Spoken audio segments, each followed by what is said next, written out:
തൃശ്ശൂരിൽ കാട്ടുപന്നിയുടെ മാംസം വാങ്ങി കഴിച്ചതിൻ്റെ പേരിൽ വനം വകുപ്പ് അറസ്റ്റ് ചെയ്ത് ജാമ്യത്തിൽ ഇറങ്ങിയ യുവാവിനെ തൂങ്ങി മരിച്ച നിലയിൽ കണ്ടെത്തി.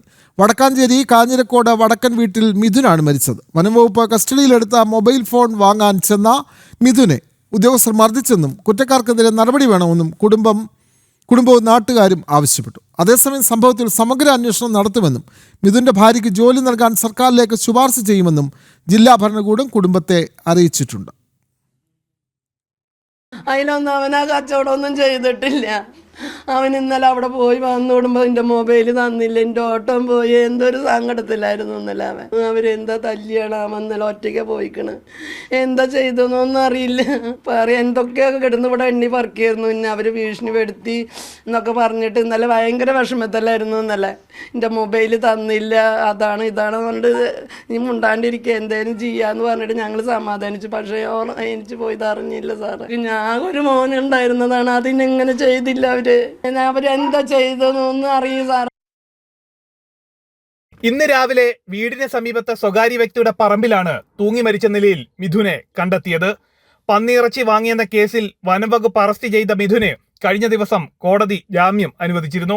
പിന്നാലെ വനംവകുപ്പ് കസ്റ്റഡിയിലെടുത്ത മൊബൈൽ ഫോൺ വാങ്ങാൻ ഇന്നലെ പൂങ്ങോട് ഫോറസ്റ്റ് സ്റ്റേഷനിൽ മിഥുനെത്തി. എന്നാൽ രാവിലെ എത്തിയ മിഥുനെ വൈകുന്നേരം വരെ തടഞ്ഞുവെച്ച് മർദ്ദിക്കുകയും ഭീഷണിപ്പെടുത്തിയെന്നുമാണ് കുടുംബത്തിന്റെയും നാട്ടുകാരുടെയും ആരോപണം. വനംവകുപ്പിന്റെ മർദ്ദനത്തിലും സ്ഥിരം മൃഗവേട്ടക്കാരൻ എന്ന രീതിയിൽ വന്ന മാധ്യമ വാർത്തകളിലും മനോവിഷമത്തിൽ മിഥുൻ ഇന്നലെ ആത്മഹത്യ ചെയ്യുകയായിരുന്നു. മിഥുന്റെ ഭാര്യയ്ക്ക് ജോലി നൽകണമെന്നും ഉദ്യോഗസ്ഥർക്കെതിരെ നടപടി വേണമെന്നും ആവശ്യപ്പെട്ട് മൃതദേഹം നാട്ടുകാർ തടഞ്ഞുവെച്ചു. ഒടുവിൽ ജില്ലാ ഭരണകൂടത്തിന് വേണ്ടി സബ് കളക്ടർ നേരിട്ടെത്തി നടത്തിയ ചർച്ചയിലാണ് മൃതദേഹം പോസ്റ്റ്മോർട്ടത്തിനായി വിട്ടു നൽകാൻ നാട്ടുകാരും ബന്ധുക്കളും തയ്യാറായത്. ആ വിഷയങ്ങളെല്ലാം ചർച്ച ചെയ്തു. അതിൽ രണ്ട് കാര്യങ്ങളാണ് പ്രധാനപ്പെട്ടതായിട്ട് വന്നിരിക്കുന്നത്. എന്നുവെച്ചതിൽ വളരെ ഇമ്പാർഷ്യലായിട്ടുള്ള ഒരു എൻക്വയറി വേണം. ആ ഒരു കാര്യം ജില്ലാ കളക്ടർ തന്നെ ഉറപ്പ് തന്നിരിക്കുന്ന കാര്യമാണ്. അപ്പോൾ ഇമ്പാർഷ്യലായിട്ടുള്ള എൻക്വയറി വിത്തിൻ 24 hours എന്തായാലും നമ്മൾ ചെയ്യാന്നുള്ളതാണ്. രണ്ടാമത്തെ ഒരു കാര്യം എന്ന് പറയുന്നത് ഇവർക്കൊരു ജസ്റ്റ് ആയിട്ടുള്ള ഒരു കോമ്പൻസേഷൻ്റെ കാര്യമാണ്. ഇതിൻ്റെ ഭാഗമായിട്ട് ചെയ്യണം. പ്രദേശത്താരിപ്പോൾ റിപ്പോർട്ട് ഫോർവേഡ് ചെയ്യണം. ഇപ്പോൾ ജില്ലാ കളക്ടർക്ക് കൊടുക്കും. ജില്ലാ കളക്ടർ അതിൻ്റെ ബേസിസിൽ തന്നെ ഒരു സമഗ്രമായിട്ടുള്ള എൻക്വയറി നടത്തുന്നതായിരിക്കും. ഇമ്പാർഷ്യലായിരിക്കും. ഡിസ്ട്രിക്ട് മജിസ്ട്രേറ്റിനും കൂടി ഒരു ഉത്തരവാദിത്തം ജില്ലാ കളക്ടർക്ക് ഉണ്ടല്ലോ തീർച്ചയായിട്ടും.